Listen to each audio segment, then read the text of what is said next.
बीकानेर के पास एक गांव में दो मित्र रहा करते थे। वे दोनों बीकानेर नरेश के यहाँ काम करते थे। उनमें से एक ब्राह्मण था जो कि राजा के दरबार में पूजा पाठ किया करता था। राजा को उसकी आवश्यकता यदा कदा उत्सव, त्योहार या श्राद्ध, जन्म मरण आदि में ही होती थी। दूसरा मित्र नाई था। नाई की आवश्यकता राजमहल में प्रतिदिन ही पड़ती रहती थी, क्योंकि राजमहल में किसी न किसी के बाल आदि प्रतिदिन ही कटते रहते थे। इसके बाद भी राज्य की ओर से दोनों को समान आय की प्राप्ति होती थी। राजा के अधिक करीब होने के कारण नाई राजा का कुछ मुँह लगा भी अधिक था। एक दिन ब्राह्मण और नाई में बहस हो गई। ब्राह्मण कह रहा था कि मनुष्य अपने भाग्य का खाता है। वैसे तो हम राजा के यहाँ काम करते हैं, किंतु देने वाला हमारा भाग्य ही है। इसके विपरीत नाई कह रहा था कि भाग्य कुछ नहीं होता। अगर राजा हमें काम से निकाल दे तो हम दर दर की ठोकरें खाते फिरेंगे। उनकी बहस बढ़ती गई। दोनों में से कोई भी एक दूसरे की बात मानने को राजी नहीं था। उनकी बहस ने झगड़े का रूप ले लिया। उधर से राजा के गश्ती से पहरेदार जा रहे थे। उन्होंने जब दोनों को झगड़ा करते देखा तो वे उन दोनों को पकड़कर राजा के पास ले गए। राजा उन दोनों की मित्रता को जानता था। उनके बीच झगड़े की बात सुनकर उसे बड़ा आश्चर्य हुआ। उसने दोनों से इसका कारण पूछा। ब्राह्मण बोला, महाराज, मेरा कहना है कि हमें देने वाला हमारा भाग्य है। इसमें राजा कुछ नहीं कर सकता। राजा को यद्यपि यह बात अच्छी नहीं लगी, किंतु वह बोला कुछ नहीं। उसे नाई की बात अच्छी लगी थी।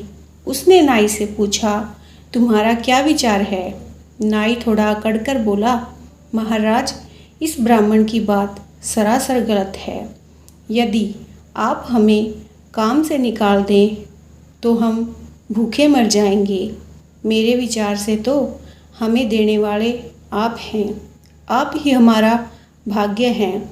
नाई चापलूसी पर उतर आया। उसकी बात सुनकर राजा मन ही मन बड़ा प्रसन्न हुआ, किंतु इस बात को भी उसने सबके सामने जाहिर नहीं किया, क्योंकि इसमें उसका अभिमान दिखाई देता। यद्यपि राजा को नाई की बात ही पसंद आई थी, किंतु अपनी व्यक्तिगत राय के आधार पर तो राजा कोई फैसला नहीं कर सकता। अंत उसे एक तरकीब सूझी। उसने उन दोनों को अगले दिन दरबार में आने के लिए कहा। अगले दिन ब्राह्मण और नाई दोनों दरबार में उपस्थित हुए। अपनी योजना के अनुसार राजा ने पहले नाई को अपने पास बुलाया और उसे एक सेर चावल, घी तथा एक बहुत बड़ा कुम्हड़ा दिया। इसके बाद उसने नाई से कहा कि वह नदी किनारे जाकर भोजन पकाए और शाम को आकर मिले। नाई अपना सामान लेकर चल दिया। तत्पश्चात राजा ने ब्राह्मण को अपने पास बुलाया। उसे दाल, चावल तथा घी आदि देकर वही बात कही जो उसने नाई से कही। साथ ही यह भी कहा कि वह नाई से दूर हटकर अपना भोजन पकाए। ब्राह्मण भी अपना सामान लेकर नदी के किनारे नाई से दूर हटकर एक स्थान पर अपना भोजन बनाने की तैयारी करने लगा। नाई ने अपना सामान देखकर सोचा, न जाने क्या सोचकर राजा ने मुझे यह कुम्हड़ा दे दिया। कुम्हड़ा खाकर तो पेट खराब हो जाएगा, जबकि ब्राह्मण को तो अक्सर विवाह आदि में कुम्हड़े की सब्जी खाने को मिलती है। उसे खाने की आदत होती है। चलो चलकर देखूं राजा ने ब्राह्मण को क्या दिया है। अगर कुछ और होगा तो उसे अपने कुम्हड़े से बदल लूँगा। यह सोचकर वह अपना कुम्हड़ा लेकर ब्राह्मण के पास पहुँचा और उससे पूछा कि राजा ने क्या दिया है। ब्राह्मण ने बताया कि राजा ने उसे दाल चावल दिए हैं। तो नाई ने उससे दाल के बदले उसका कुम्हड़ा लेने की विनती की। कुम्हड़ा की सब्जी ब्राह्मण को पसंद थी। उसने खुशी खुशी दाल नाई को दे दी और कुम्हड़ा ले लिया। नाई भी दाल को लेकर खुशी खुशी वहाँ से चलता बना। नाई ने दाल चावल पकाए, खाए और शाम की प्रतीक्षा में सो गया। इधर ब्राह्मण ने जैसे ही सब्जी बनाने के लिए कुम्हड़े को काटा तो उसकी आंखें आश्चर्य से फटी की फटी रह गई।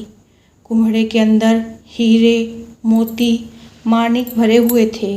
राजा ने बड़ी ही सफाई से नाई के कुम्हड़े के अंदर इन्हें रखवा दिया था। ब्राह्मण ने सभी हीरे, मोती, माणिक अपनी धोती में बांधे तथा आधे कुम्हड़े की सब्जी बनाकर आधा कुम्हड़ा संभाल कर रख दिया। शाम को दोनों दरबार में पहुँचे तो सबसे पहले राजा ने नाई से पूछा, तुमने खाने में क्या खाया? नाई प्रश्न से घबरा गया।